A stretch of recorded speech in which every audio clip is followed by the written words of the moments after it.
Hello বন্ধুরা, তোমরা সবাই কেমন আছো? আশা করি ভালো আছো, আমিও ভালো আছি। তো আজকে রান্নাবান্না কি করেছি দেখো, তোমাদের সাথে শেয়ার করার জন্য চলে এসেছি। প্রথমেই আছে দেখো গরম গরম ভাত একেবারে, তারপর আছে দেখো উচ্ছে আলু ভাজা করে নিয়েছি, তারপর আছে গাছের পাকা আম তো আছেই শেষ পাতে খাওয়ার জন্য, আর আছে দেখো চিংড়ি মাছ দিয়ে ঝিঙে আলু দিয়ে একটা তরকারি, যেটা ভীষণই টেস্টি হয়েছে খেতে। আর আছে দেখো ট্যাংরা মাছের ঝোল আলু দিয়ে আর কালো জিরে সম্বার দিয়ে করা হয়েছে। ভীষণই ভালো হয়েছিল এই ঝোলটাও খেতে।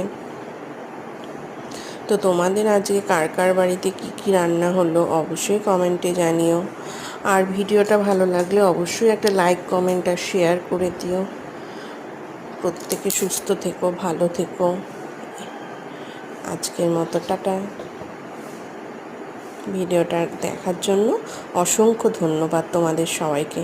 সবাই খুব ভালো থেকো।